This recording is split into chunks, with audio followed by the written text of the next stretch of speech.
Hi everyone, this video is for anyone who did not come to the Google Meet today and needs instructions on how to fill in the Google Slides.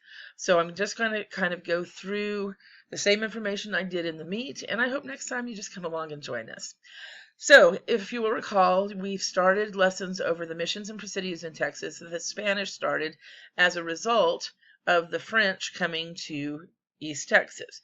When if you'll remember last week, I pulled out the Spanish flag and the French flag and said those were the first two flags over Texas, and how the Spanish were very worried because the French were there.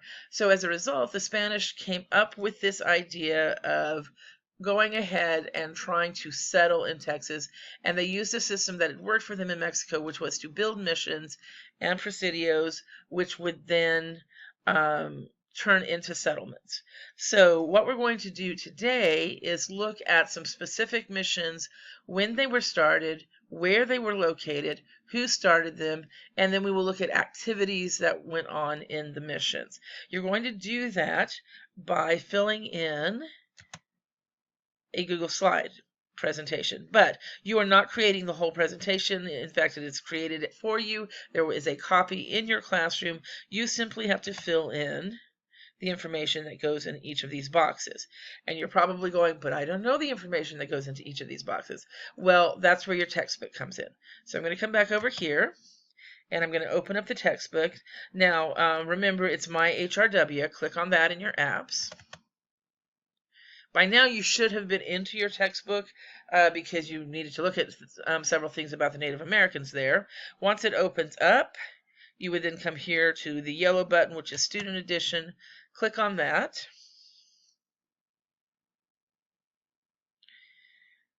And then, if you will recall,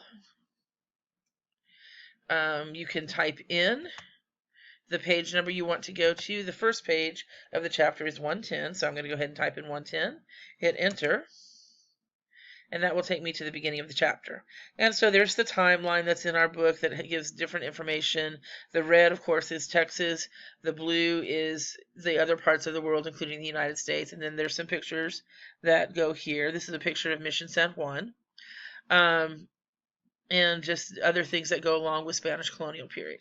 Now, when you look at this, the directions say that on the slides to follow, you fill in the information. There's a box that says year, so you will look for the year that the mission was started.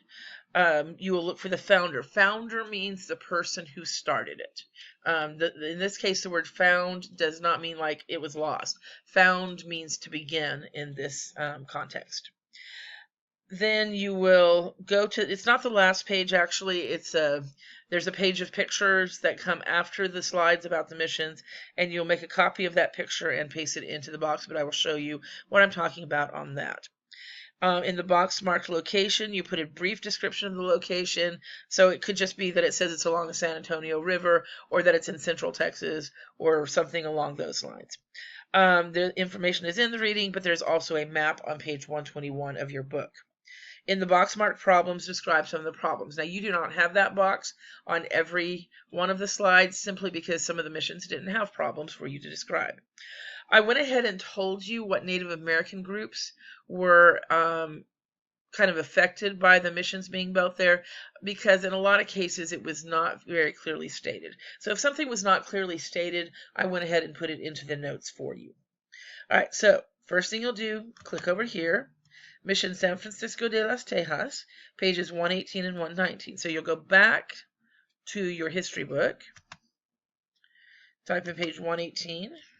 Now I have mine set up so I see one page at a time, and you'll just kind of have to either split your screen or flip back and forth. I'm not going to split my screen this time because it made the book so small that I couldn't even read any of it. So I'm going to look. I know one of the things that I'm looking for is the year, the location, and the people who started it. Okay? And I'm just going to give you a hint. The problems are generally going to come towards the end of the reading. So I'll go back to my book. Begin reading here, the Spanish search for La Salle, because all of this kind of comes about because the French were there. Soon after the founding of Fort St. Louis, the Spanish tried to drive the French from Texas. Officials sent 6 expeditions by land and 5 by sea. Attempts at locating the settlement in those are okay. Wow. 16 something and 16 something failed, but the Spanish learned much about the geography of Southeast Texas. Now, hopefully, your reading will be larger, and of course, you can zoom in. Alonso de Leon, a Spanish governor, led another expedition in 1689. A Franciscan priest, Father Damian Massenet, traveled with him. Although they did not find the French fort, the expedition found 2 French survivors living among a group of American Indians. De Leon took them back to Mexico City to be questioned by Spanish officials, then ordered De Leon back to Texas to search for the fort. When he finally found the settlement, he recorded what the Spanish saw. We saw 3 dead bodies. So in other words, you'll just read through and you'll just keep reading until you find the information that you need. So I've got 2 names, so we're going to make sure those 2 names are the people who started the mission, and we'll come over to this page. Spanish missions in East Texas. Alonso de Leon and Father Massenet had been impressed by the land in the Tejas. Upon their return to Mexico City, each addressed the viceroy, that's the governor, on how to set up missions in the region. De Leon wanted to build presidios alongside the missions to provide a strong military presence. Massenet urged that soldiers would only interfere with the work of the missionaries. Spanish officials soon approved Massenet's plan. In early 1690, we've got a date. So we'll come over here. You will click in the text box and type the date, 1690. Okay, so we've got the date. Come back to the reading, and it says it's De Leon and Massenet. So we'll put the founders, Alonso de Leon and Damian oops, 2 S's, not 2 A's. Massenet. Okay, so you get the picture. I'm going back and forth. So then, here, I tell you the Native American tribe at this mission were the Hasinais, a part of the Caddo tribe. The Spanish called them Tejas from the Hasinai word for friend. That was in the reading, by the way. Okay, so then we come here, and where did they build it? We keep leading. Arriving in the land of the Tejas, the Hasinai, the Spanish claimed the region for their king. They then picked a site west of the Neches River. So the location is East Texas.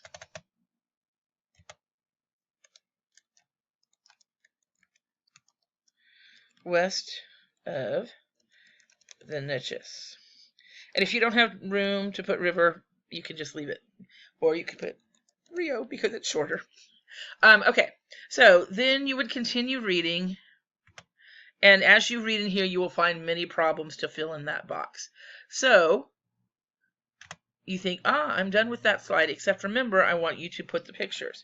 So you'll come down here to this slide, click on it, and these are some of the men who founded, here's Damian Massenet, so I'm going to click on his picture, copy, come back over here to the first one,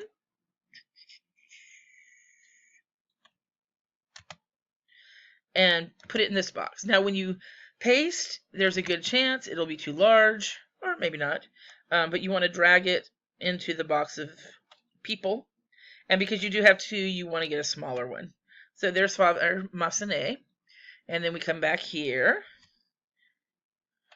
And I'm looking for Alonso de Leon. And here he is. Copy.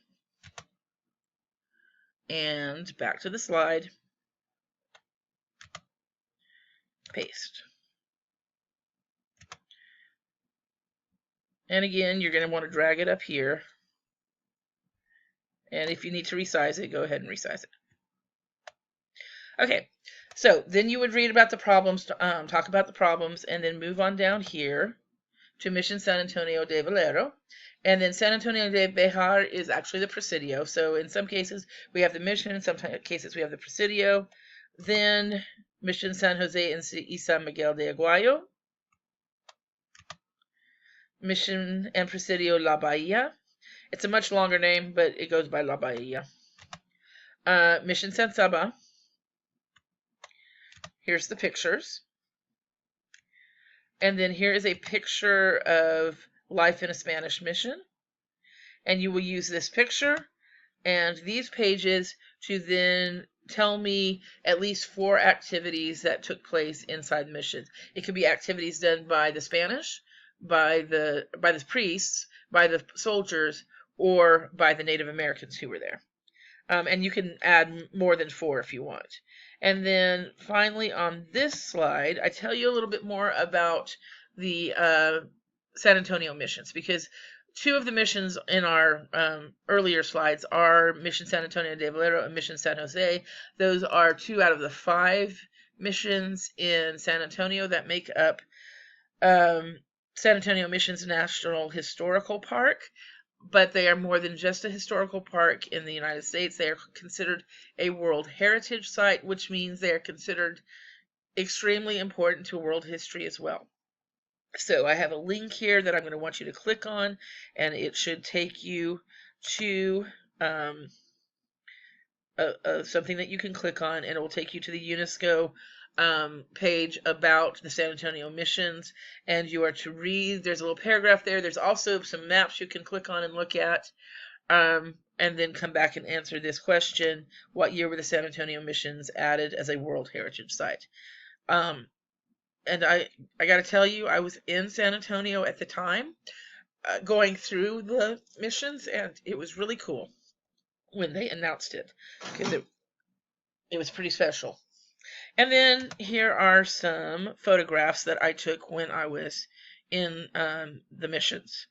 These are not all by any means. These are just some that I tried to get that kind of show you an example of all of the missions. I don't believe I have San Jose, because I think I didn't take my camera because it was the first afternoon we were there. But it was really cool, and if you ever get a chance to see it, I would suggest you go. All right, so if you did not come to Google Meeting, this video will help you know what to do. Hope you enjoy it, and if you have any questions, well, see me in my office hours tomorrow morning. Bye.